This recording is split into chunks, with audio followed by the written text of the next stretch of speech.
Hi everyone, and welcome again to this video. In this video, I want to go over some examples of solving systems of linear equations. So let's start. Number one, we have system, three unknowns and three equations. And let's go over this. And again, in these examples, we won't use matrices. We're gonna just use addition, subtraction, substitution, and solve those. So example number one, we have 5x1 plus negative 3x minus 3x2 plus 2x3 equals to 3, 2x1 plus 4x2 minus x3 equals to 7, x1 minus 11x2 plus 4x3 equals to 3. So the unknowns here are x1, x2, and x3. Now there's several ways of solving those, and it's completely your choice. But the way I did this first one, I took the equation number one and equation number two, and I tried to eliminate x3. So that's why I multiplied equation number two by two. And if you do that, number one doesn't change. It's the same. Number two becomes 4x1 plus 8x2 minus 2x3 equals to 14. Again, 2 times 2 is 4, 2 times 4 is 8, 2 times negative 1 is negative 2, and 2 times 7 is 14. If you go ahead and add those two equations, so you get 9x1, 5 plus 4 is 9, and negative 3x2 plus 8x2 is 5x2 equals to 17. I call this number 4. Then I went ahead and took equation number 2 and number 3. And again, in this 2, if you eliminate x3 in the first attempt, then you have to do the same thing for 2 and 3. So I multiplied the equation 2 by 4. So what you get is 8x1 plus 16x2 minus 4x3 equals to 28. And 3 doesn't change. x1 minus 11x2 plus 4x3 equals to 3. If you add those, 8 plus 1, 8x1 plus x1 is 9x1, 16 minus 11 is 5. Of course, x2 and 28 plus 3 is 31. Then you can take 4 and 5, put it together, and then you get two equations and two unknowns. So 4 was 9x1 plus 5x2 equals to 17, and 5 was 9x1 plus 5x2 equals to 31. Notice they have the same coefficients, but they do have same coefficients actually. So let's try to cancel them. So you can multiply 4 by negative 1. You get negative 9x1 minus 5x2 plus 17. 9x1 plus 5x2 equals to 31. The left side becomes 0. They all cancel, and the right side is 48. We know 0 is not equal to 48. So if you get that, just stop right there and say no solution. Example number 2. This is again a 3 by 3 system, 3 equations, 3 unknowns. x1 plus 4x3 equals to 13. 4x1 minus 2x3 equals plus x3 equals to 7.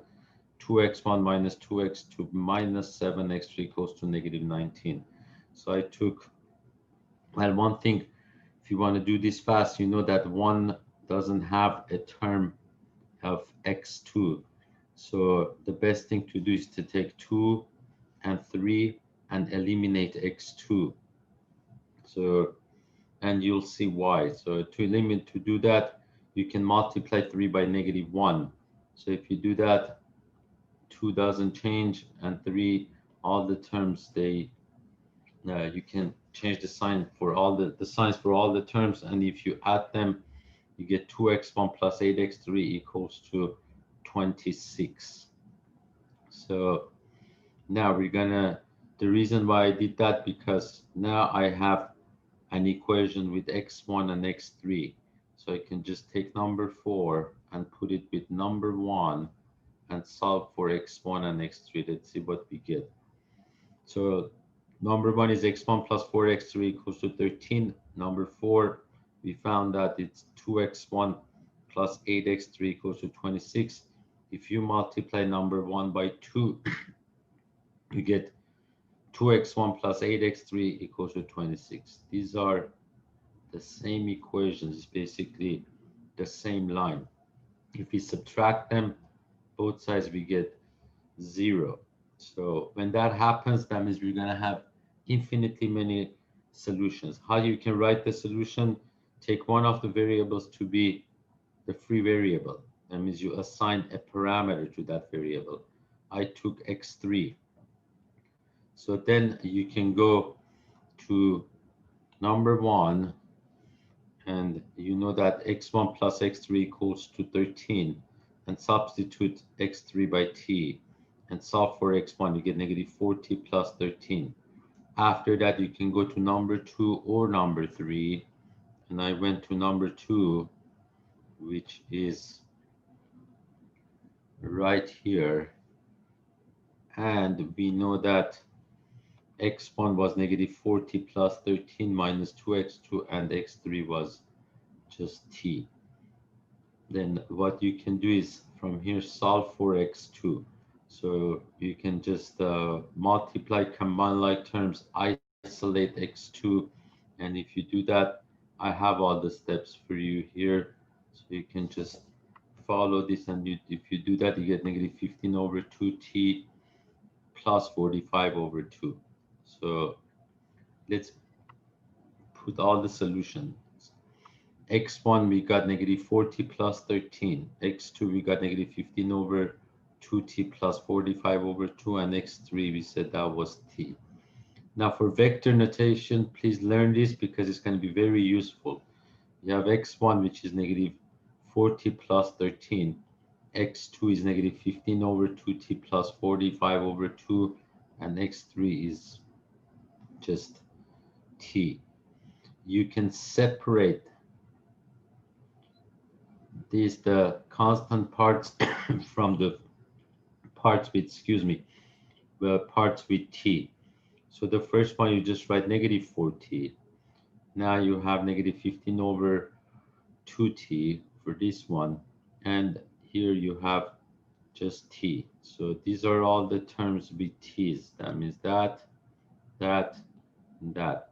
And you can do plus the constant terms. We have 13, and the constant term for the second one, for the second component, we have 45 over 2, and here is just 0, because t plus 0 is going to give you just t.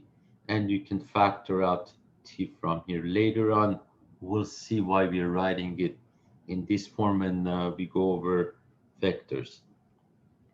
So number 3, we notice here we have 3 unknowns and 2 equations. So let's go ahead and go over the solution of this one. x1 minus 2x2 equals to 5x3 equals to 2. 3x1 plus 2x2 minus x3 equals to negative 2. Take 2 equations, and you can eliminate any of the variables you want. I decided to eliminate x1, so I multiply 1 by negative 3, so you get negative 3x1 plus 6x2 minus 15x3 equals to negative 6. x2 doesn't change. If you add them, the terms with x1 cancel. 6 plus 2 is 8, x2, negative 15, negative 1 is negative 16, x3, and negative 6 minus 2 is going to give you negative 8. Notice every single term is divisible by 8, so it's a good idea to do that, to just simplify it. So you get x2 minus 2x3 equals to negative 1. Now, once you get that, again, you can assign a variable. I took x3 and then call that t, and x2 minus 2t from here, because x3 is equals to negative 1. You solve for x2, and you can go to number 1 or number 2 and isolate and solve for x1. So it's x1 minus 2x2, but x2 was 2t minus 1 plus 5t, because x3 was t equals to 2. Isolate x1, and you get x1 to be negative t. So the solution x1 is negative t, x2 is 2t minus 1, and x3 is t. And again, for vector notation, get used to this. We can write x1, x2, x3 equals to x1 was negative t, x2 was 2t minus 1, and x3 was t. If you separate them, the terms with t, we have negative t, 2t, and t. Negative t, 2t, and t plus negative t plus 0 is just t. This term doesn't have a constant term, so if there is no constant term, you just put 0. Here the constant term is negative 1, so you can put negative 1 here plus 0. When you write that, that means these are two vectors and these are the components. So if you add the components, you get that. Negative t plus 0 is negative t, 2t plus negative 1 is 2t minus 1, and t plus 0 is going to just give you t. And here I factored the t from the first vector. This is another type of example. You're given a constant and it says find k so that the system has infinitely many solutions. Just follow the same procedure. So for this one also, I wrote the two equations and you can try to eliminate y. So you can multiply number 1 by 3, you get 3kx plus 3y equals to 12. Number 2 doesn't change. If we add them, 3kx plus 2x is 3k plus 2x, or 3k plus 2, you can factor out x equals to, these all become 0, so equals to 0. If we want to get infinitely many solutions, in this case, we have to have 0 equals to 0. Therefore, this means therefore, the only way we can get the left side to be 0 is when 3k plus 2 equals to 0 and k equals to negative 2 over 3. I put a note here for you for the same system. If you are asked to find k, so we have a unique solution. If this quantity is not equal to 0, then you're going to have a number times x divided equals to 0, x will be 0. So that can happen if and only if 3k plus 2 is not equal to 0. So that's how you can solve those systems. And I think that's it for these 3 examples. And please watch this couple of times, and that way you can just go ahead and finish the homework. Thank you, and I'll see you in the next video.